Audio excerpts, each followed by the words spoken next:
Bailén 1808. A degüello y con garrocha.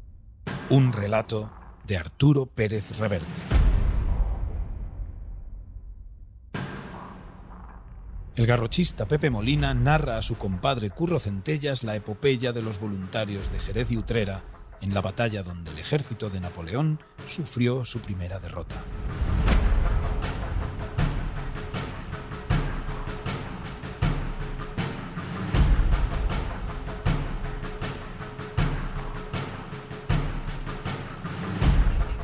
Querido Curro, espero que al recibo de la presente te encuentres bien de salud. Yo también, a Dios gracias. Me pides en tu última carta que cuente cómo fue lo de aquel 19 de julio de 1808, cuando estuve dando y recibiendo candela en Bailén con los compadres, que para todos hubo, y me pongo a ello con mucho gusto y feliz de poder contarlo. Lo nuestro, o sea, la que se lió allí, que fue de toma pan y moja, empezó muy temprano entre las alturas del Cerrajón y el pueblo, junto a la carretera que lleva de Espeñaperros. Y como puedes imaginarte, luego ya nos fue cayendo encima de todo. Aquellos gabachos conocían su oficio y sabían tirar. Vaya si sabían los muy cabrones. La primera carga de caballería se la hicimos a primera hora, unos 400 de los nuestros, jinete más o menos, de los que unos 50 y pico eran de Utrera y 138 éramos de Jerez. Lo mejor de cada casa, para que me entiendas. Imagínate a la peña en plena faena. Lo que pasa es que al cabo de un rato, con las siguientes trompetadas que dimos, ya se nos fue clareando el asunto. Caímos como moscas, Curro de mi alma. Y cuando acabó todo, y los mostachones agitaron pañuelitos blancos, s'il vous plaît, messieurs les español y toda esa murga, rendez-moi, rendez-nous, o sea que nos rendimos, comiéndose una derrota como un sombrero de un picador. Las 3/4 partes de los garrochistas que aquella mañana picamos espuelas una y otra vez entre los olivares se quedaron allí para criar malvas. Son cosas de la guerra y de la vida, compañero. Me acuerdo sobre todo de uno que podría haber sido cualquiera de nosotros, mi compadre Juan Pinto, que era una buena prenda. Un bravo de apenas 20 años, con la misma calma con que ponía en respeto un morlaco de 8 castañas en las tierras del señorito, montado allí en su caballo negro ligero, vestido de paisano como íbamos todos los compadres, con sombrero franciscano, pelo en coleta, chaquetilla bordada, chaleco, faja, zahones, espuelas y una garrocha de 3 metros recta y larga como un chopo. Y allá que fue Juan Pinto como fuimos todos, por el rey don Fernando y por la patria, con una mojarra de lanza fijada al asta y un par de cojones, a filetear franchutes a troche y moche. Y me acuerdo, como si lo estuviera viendo, de que después de la segunda carga echó pie a tierra como todos, se quitó y volvió a poner el pañuelo encarnado que llevaba atado a la nuca bajo el sombrero, y con la rienda del caballo en la mano derecha, arrimado a su garrocha y sin quitar los ojos de la línea enemiga, como el que se ha quedado con hambre tras zamparse un bocadillo de jamón, se estuvo quieto y sin pestañear, venteando la pólvora igual que un soldado viejo, pese a sus pocos años, tranquilo como la madre que le parió, hasta que por tercera vez tocaron a botasilla y degüello. Entonces montó de un salto, picó espuelas y salió de estampía como toro del chiquero. Se metió en el polvo y el humo de tiros y cañonazos cabalgando a la izquierda de nuestra línea. Y no volví a verlo más. Han pasado muchos años desde ese día, querido Curro, pero me acuerdo como si hubiera sido ayer mismo. 20.000 franceses mandados por el general Dupont, que iba para mariscal, pero con aquello se quedó a medio camino. Habían querido llegar a Cádiz, pero como no podían, se contentaron con meterse en Córdoba, donde saquearon, profanaron iglesias, violaron y mataron lo que se les puso en la punta del cimbel. Y en Andújar, 3/4 de lo mismo. Lo que pasa es que para entonces el sur de España se había vuelto un avispero, porque estábamos todos más cabreados que un tigre al que le retuerces los huevos. Andaluces y no andaluces, lo mismo militares y gente bien que campesinos, vaqueros, contrabandistas, clérigos y frailes con escopetas, trabucos, cachiporras, espadas, hoces y hasta garrotes, pobres y ricos armados cada cual como podía. Nos juntábamos por todos sitios hermanados en partidas y ejércitos, con ganas de hacerles un buen escabeche a los enfants de la patrie, que iban de sobrados, porque su Napoleón Malaparte, aquel petit cabrón que mandaba en Francia y también era dueño de Europa, se había pasado a Prusia por la piedra de amolar prusianos, a Austria le había dado las del pulpo en Marengo, a Rusia le había roto los morros en Eylau y Friedland, y a Inglaterra la tenía tan acojonada en su isla que no le cabía un cañamón por el ojete. Así que lo de España se lo planteaba fácil y barato, el enano. Un pueblo gobernado por curas, les había dicho a sus íntimos, no tiene ni media hostia. O algo parecido. Pero el 2 de mayo en Madrid, 2 meses antes de vernos los caretos en Bailén, las hostias se las habíamos dado nosotros hasta en el carné de identidad, o lo que tuvieran los franceses para identificarse en esa época. Porque sí es verdad que los españoles somos un puto desastre para hacer cosas juntos. Lo de tirar de navaja y meternos en el barullo cuando se trata de masacrar a alguien lo hacemos como nadie. En eso somos catedráticos de Oxford. Y acuchillar a extranjeros en vez de hacerlo entre nosotros mismos es una novedad que aquí, de vez en cuando, se agradece mucho. Te varía un poco el menú. 2.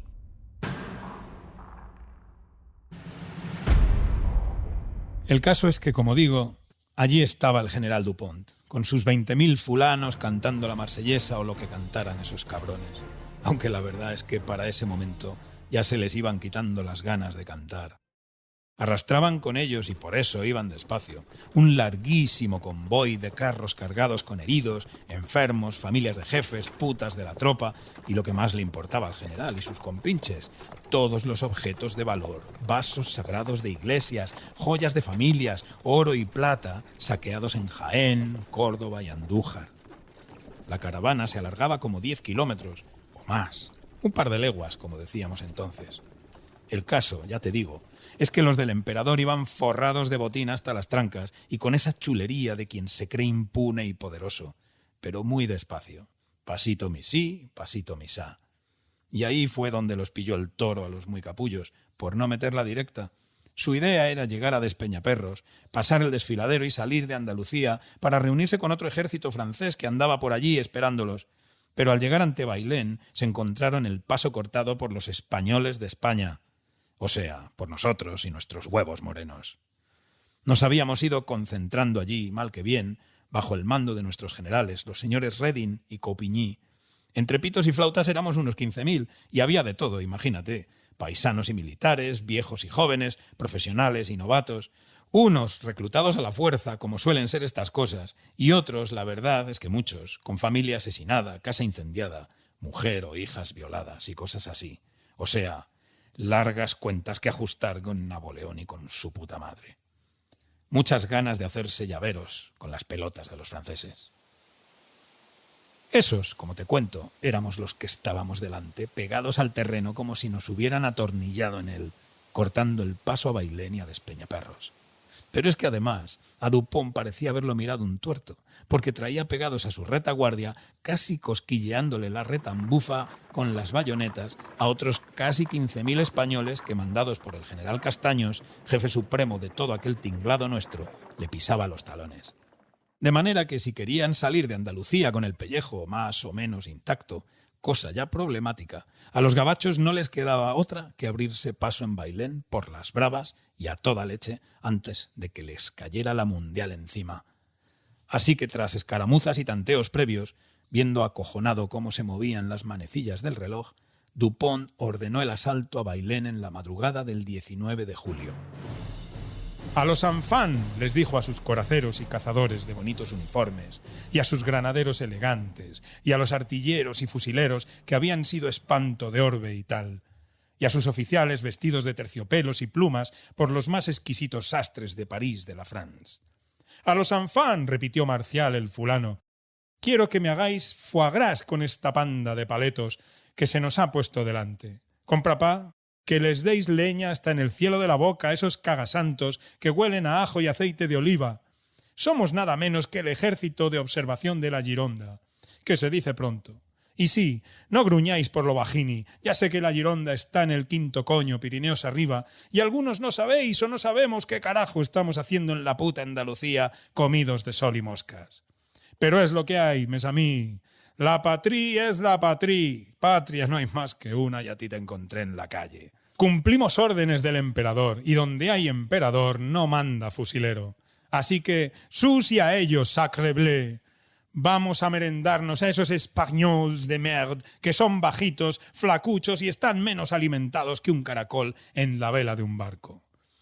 Los vamos a masacrar, os lo juro. Je vous le jure, oui. Quiero que los convirtáis en picadillo con salsa bearnesa. Y si lo hacéis igual de bien que con los prusianos y los austriacos y los ruskis a los que otras veces disteis matarile, el emperador os pondrá tantas medallas que vais a llevarlas hasta en las braguetas. Así que venga, mes petit garçon. En columna de ataque, de frente, marchen, up, hago, y tú, la Paul, no te escaques de la fila que te estoy viendo. ¡Viva la France y todo eso! ¡Al ataque! Y bueno, por allí andábamos los de Jerez y los de Utrera, con los otros caballistas andaluces, en el ala izquierda del pifostio. Habíamos llegado algunos solos y otros por cuadrillas, desde los campos y las dehesas, con nuestros caballos y nuestras garrochas al hombro, a ofrecernos a los militares para lo que hiciera falta. A los de Jerez nos mandaba el capitán don Miguel Cherif, que tenía bisabuelos moros. El pobre se dejaría el pellejo en la batalla. Y a los de Utrera otro valiente llamado don José Sanabria. De los demás jefes de partidas no me acuerdo. En cuanto a milicia, sabíamos poco, porque éramos gente de campo. Pero en manejar un caballo y menear la garrocha no nos mojaba la oreja ni el más veterano de los lanceros bengalíes, suponiendo que por esa época hubiera lanceros en Bengala o donde Cristo diera las 7 voces. Lo sabíamos todo del derribo y la tienta del toro, así como de la montería con lanza al uso antiguo. Cientos de jabalís nos habíamos echado al zurrón y al buche. Teníamos entre 18 y 30 y pocos años, y éramos todos vaqueros, ganaderos, monteadores, guardas, caballistas, picadores, dura gente de brega, y también se nos juntaba algún señorito y hacendado con las pelotas en su sitio, sin que faltara algún bandolero o huido al monte, gente cruda que había bajado de la sierra con mucha gana de mojar la navaja. Imagínate el percal, colega. El caso es que allí estábamos los garrochistas, formados en escuadrón, pero por cuadrillas de amigos y compañeros, muchos padres con hijos, sobrinos y familiares. Que daba gusto admirar nuestra pintoresca tropa, y a más de una guapa y fea se le habría mojado las entretelas de vernos en plena majeza, sobre nuestras sillas altas de arzón con estribos vaqueros, las mantas de colores enrolladas en el arzón y las alforjas con borlas en la grupa, airosos y galanes con las patillas de boca de hacha y los picos del pañuelo cayendo sobre la nuca bajo el sombrero. Nuestros calzones ajustados a la rodilla con botones de hueso y plata, las chupas con hombreras y caireles que dejaban ver la faja con el cuchillo de monte o la cachicuerna de 2 palmos metidos en ella. Recios y machotes, si me permites la palabra, compadre. Y a mucha honra. Estábamos de dulce oye, como para que las mujeres de Andalucía y del mundo entero nos echaran azúcar y canela y se nos comieran vivos, y solo nos faltaba una guitarra y una botella de manzanilla de Sanlúcar para cuadrar la estampa. Y no me vengan los pichablandas y los cagamandurrias de ambos sexos diciendo que alardeo de lo chulos que éramos, de guapos y tal, porque eso me lo cuelgo de los huevos como el toro de Osborne. En Bailén, los garrochistas andaluces nos ganamos a pulso el derecho de alardear cuanto nos salga del ciruelo, porque regamos con nuestra juventud y nuestra sangre aquellos campos quemados por el sol. Éramos cosa de 200, como digo, o sea, 200 pares de cojones que, puestos a contar de par en par, sumaban 400, que ya es sumar, como se vio de sobra. 3.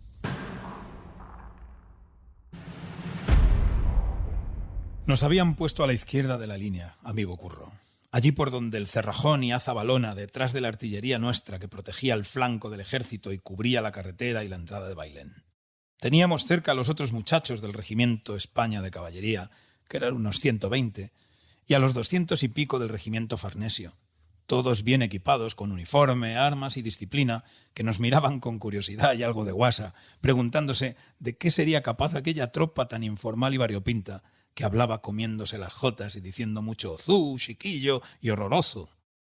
El caso es que allí estábamos, como digo, tras haber pasado la noche en vela, porque los franchutes empezaron a moverse a las 3 de la madrugada. Vimos amanecer con el estómago vacío mientras procurábamos tranquilizar a los caballos. Y cuando la vanguardia francesa que buscaba Despeñaperros llegó al lugar, nos encontró cortándoles el paso, Oh, mon Dieu, debieron decir, les malditos español. El caso es que al clarear, apenas amaneciendo, se lanzaron los gabachos en serio al ataque desde los olivares donde se protegían. Lo hicieron, las cosas como son, con mucho valor y mucho oficio, pues no en vano eran en ese momento, mejorando lo presente, el mejor ejército de Europa o el que como tal se tenía. El caso es que avanzaron en columnas de ataque gritando «Vive la France! ¡Vive le petit carbón!» y todo eso que gritan los mostachones cuando atacan. Pero se encontraron con que verdes las habían segado y a mi reja no te rimes, pues nuestra infantería resistió. Nuestra artillería empezó a colocarles cebollazos como panes e incluso les tomamos algún cañón que otro, haciéndolos volverse a por tabaco. También les dimos alguna que otra carga. Y fue entonces cuando el general Dupont, que todavía iba en plan sobrado, nos echó encima a la caballería, tararí, tarará, que aquello era una nube de sables brillando al galope, 400 o 600, no sé, dragones y coraceros que parecía los vaciaban a espuertas, todo el campo lleno de aquellos fulanos a caballo pegando leñazos a diestro y siniestro que de verdad impresionaba verlo. Casi hasta Bailén llegaron dando tajos los hijoputas y ya se felicitaban de estar a punto de conseguirlo cuando nuestros chavales de infantería, que aunque eran novatos y jovencitos tenían buenos oficiales y aguantaban firme, les soltaron unas escopetadas a bocajarro y unos cañonazos guapos que los hicieron pararse. Sonó entonces el clarín dándonos la orden de contracarga. Para rematar el detalle, y allá fue nuestra caballería a batirse el cobre. Y con ella, querido Curro, fuimos los garrochistas de Jerez y de Utrera. Ahora, hazme el favor, compadre, de ponerte en situación. Hazte cargo del paisaje. Enfrente, montados en caballos enormes, unos tíos gigantescos forrados de acero. Figúrate, coraceros gabachos con petos y cascos y unas espadas o sables, o lo que fuese aquello, más largos que un día sin tabaco. Todo eso en plan masa compacta, estribo con estribo, cubriendo el horizonte. O sea, tela napoleónica marinera. Y nosotros, o sea, el abajo firmante Pepe Molina y los compadres Juan Pinto, Manolo el de la Venta y su hijo Manolillo, Rafita el Bocas, Luisito Jaén, Lucas el Tuerto, los 4 hermanos Bocanegra, Paco Campanas y todos los demás, la flor y la nata de los campos de mi Andalucía, la hombrada hecha con sudor y trabajo, la majeza penibética o como coño se diga, hecha de carne dura, navaja y chulería, hechos a tumbar toros con la garrocha, brutos, serios, analfabetos y decentes, con manos tan encallecidas que podíamos coger una brasa para darnos fuego al cigarro sin quemarnos los dedos. O sea, para resumir, tíos que sabíamos vestirnos por los pies. Tras ver que los chavales de los regimientos regulares de caballería iban a la pelea sin rechistar, nos miramos unos a otros, nos santiguamos, picamos espuelas, bajamos garrochas, gritamos «¡Viva España y viva el rey!», que algo hay que gritar cuando vas a que te escabechen como un hombre, y nos fuimos en busca de los franceses, con 2 cojones.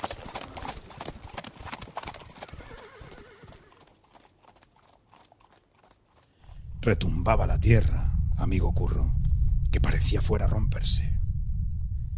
Cabalgábamos acompasados y en línea al principio, unos con otros, y poco a poco nos fuimos separando. Gritábamos sin parar para darnos ánimos, pues aquel muro de acero reluciente que teníamos delante imponía respeto. Y así, con la boca seca y el corazón caliente, llegamos al fin donde los franceses. A los dragones era más fácil ensartarlos como pinchos morunos porque no llevaban peto de acero. Sin embargo, a los coraceros era otra cosa. Aquellos tierrones iban tan forrados de hierro que parecían baterías de cocina. Por suerte y sobre todo por costumbre, los de Jerez y Utrera sabíamos manejar la garrocha mejor que un lancero militar la mojarra, y cada cual, como Cristo le dio a entender, apuntó a donde pudo. El vientre de un francés, el cuello sobre la coraza, la cara bajo el casco. El choque fue de pronóstico reservado. Gritos, insultos, sablazos, golpes de garrocha. Algunos de nuestros caballos se iban abajo acuchillados y mientras caían saltaban los hombres de las sillas, empalmaban las navajas de 7 muelles, ¡cla, cla, cla!, hacían las muescas al abrirse y se agarraban con ojos de loco a las piernas de los coraceros, queriendo tirarlos abajo mientras les metían la hoja por las junturas del peto y los otros desde arriba les daban sablazos en las cabezas. Todo era polvo, sangre, gritos, relinchos y matanza. La descojonación de Espronceda. Aullaban como berracos los gabachos heridos y blasfemaban los nuestros al caer.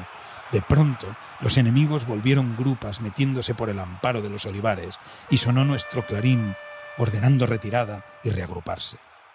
Obedecimos, cansados. Tiramos de las riendas y fuimos de regreso mirando sobre el hombro, contando nuestras heridas y contando nuestros muertos, que eran muchos. 4.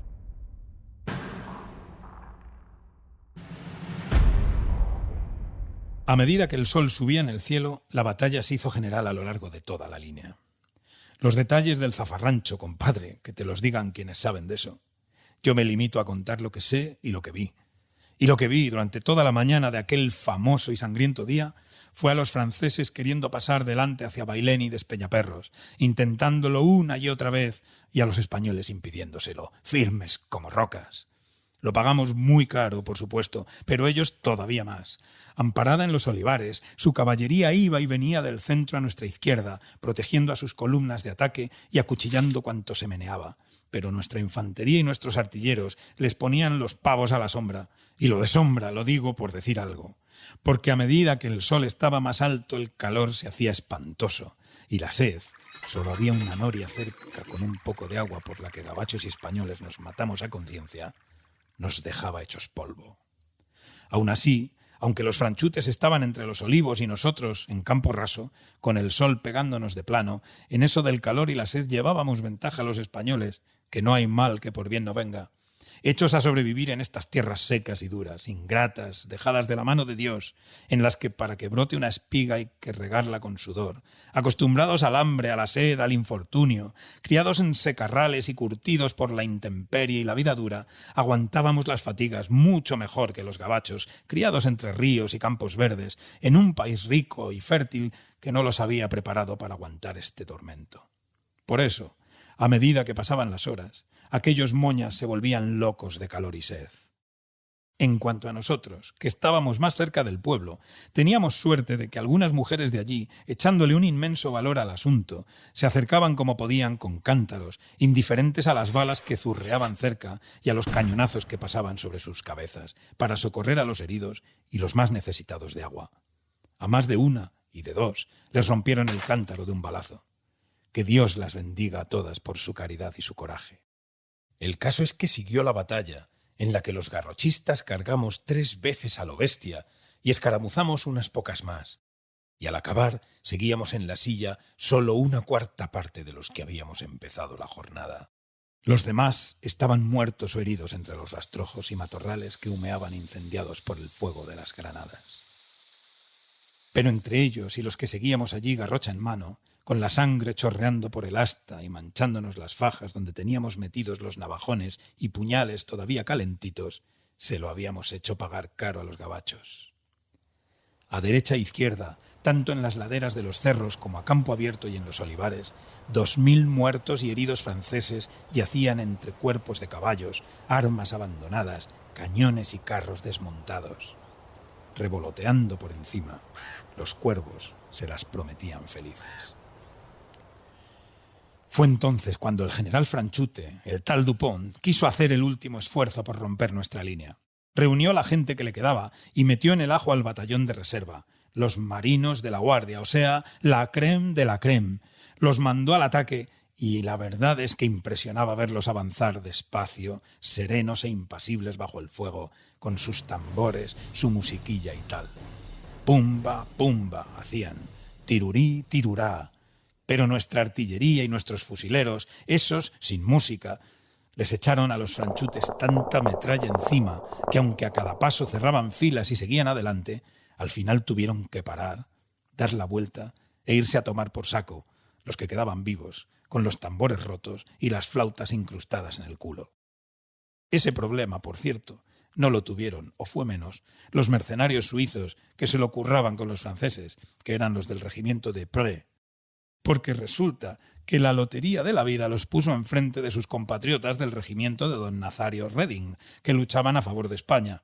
Y como en mitad de aquel carajal se reconocieron unos a otros por la cara de intelectuales que tienen los suizos, se pusieron a hablar de tú a tú en plan, oye Hans, Dieter, Fritsch, chavales, entre bomberos no vamos a pisarnos la manguera.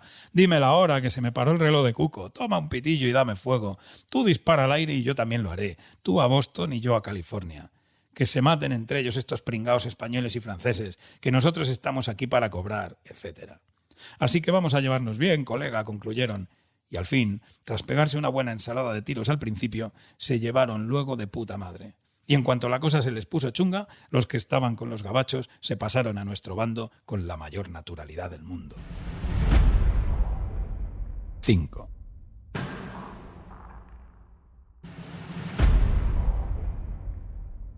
Sobre el mediodía, más o menos, a los garrochistas andaluces nos tocó la última carga. A bailar otra vez, nos dijeron. Al toro, criaturas, que es una mona. Estábamos pie a tierra junto a los caballos, mirando el panorama, cuando el clarín tocó a botasilla y luego a degüello. Así que, con las pocas fuerzas que nos quedaban, montamos otra vez, picamos espuelas, apretamos los dientes y nos fuimos de nuevo hacia los franceses. Entre los de Jerez y los de Utrera debíamos ya de quedar solo unos 50 o menos. Los caballos estaban tan cansados como nosotros, así que más que al galope tuvimos que cabalgar al trote largo, que acojona mucho al que lo hace, porque enfrente les da tiempo a tirarte de todo. El objetivo era una formación de dragones y coraceros que se había reagrupado en el olivar, intentando colarse por nuestro flanco izquierdo. Había un par de cañones suyos y alguna infantería cerca, así que el camino hasta los gabachos lo hicimos mientras nos arrimaban buena candela, ya sabes, estallidos, metrallazos, relinchos, jinetes cayendo, y nosotros cabalgando entre el humo y el polvo hasta ver relucir las corazas y sables enemigos. ¡Viva España y tal! Una vez entre los olivos, ¡ris, ras, tum, clan!, el combate se volvió individual, cada oveja con su pareja, y nos acuchillamos unos y otros con mucha saña, como Dios manda. Aquella era la cuarta carga que soportaba mi garrocha jerezana, y hasta allí llegó, pues se quebró cuando ensarté a un coracero, derribándolo del caballo y llevándose los pedazos de la vara de fresno con él. Me acometió luego un dragón, pegando sablazos que esquivé encabritando al caballo mientras empalmaba la cachicuerna.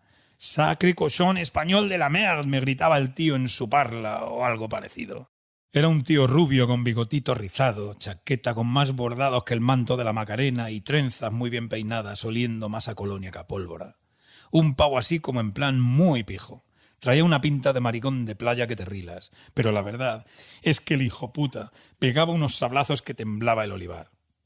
Y como de lejos olí la tostada y vi que me acabaría abriendo la cabeza, piqué fuerte, me metí bajo el sable agarrándome a su brazo, le mordí una oreja y me fui con él al suelo. La costalada fue tremenda, donde lo cosí a navajazos, mientras él protestaba indignado. Mais non, qu'est-ce que c'est ça? Mon enfant, soltez mon oreiller, le navajé n'est pas tampoco un arma de caballero.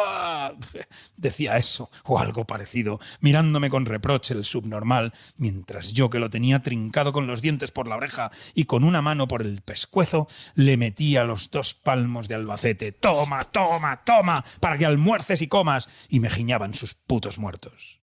Y cuando al fin Pierre el Perfumes, o como se llamara, dejó de menearse y se quedó tieso, le cogí el sable, que era un modelo que llaman del año 11, cojonudo, de Solingen, ponía en la hoja. Me quité con la otra mano la sangre de la cara, escupí el cacho de oreja que se me había quedado dentro de la boca, eché una meada, me senté a la sombra de un olivo y encendí un ducados. Yo he cumplido de sobra, pensé. No se quejarán de mí en Jerez, y la Maripepa se va a alegrar cuando vuelva, porque el aparejo lo tengo intacto. Ahora que cumplan otros. Y bueno, amigo Curro, de guerra eso es lo que vi aquel día, que no fue poca. Al rato los jefes franceses empezaron a agitar pañuelos blancos y decir que se rendían. «Assez, mes amis», decían, «ne tirez pas, s'il vous plaît», y nos ofrecían cálices de oro y plata de las iglesias de Córdoba a cambio de un sorbo de agua. El caso es que dejaron las armas y 20.000 fulanos, o lo que quedaba de ellos, pasaron a ser prisioneros. Un tal Casado de la Lisal, creo que se llama, un artista como Ferrer Dalmau, pero de mucho antes, pintó un cuadro. Así que esta parte ya no hace falta que te la cuente, compadre. La guerra todavía iba a durar y los españoles pagaríamos un precio muy alto por la victoria y por lo que vino después.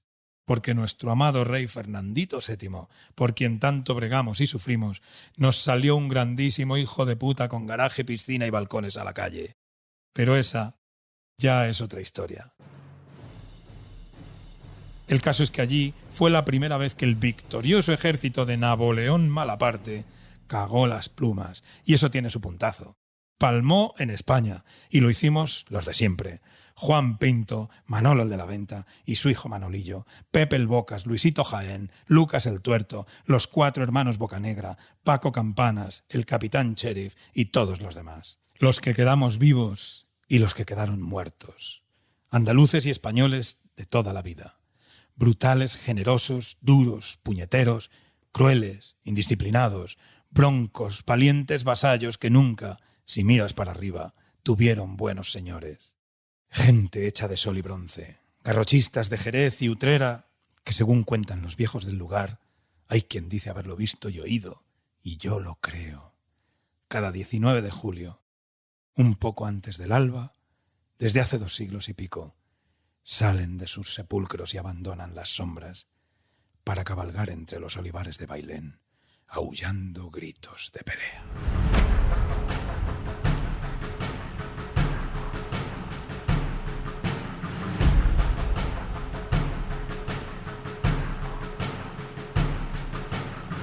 Bailén 1808, a degüello y con garrocha, es un relato inédito de Arturo Pérez Reverte para ABC, locutado por Jesús García Calero, con adaptación sonora de Diego Moreno Bermejo y con la colaboración de Andrea Carrasco.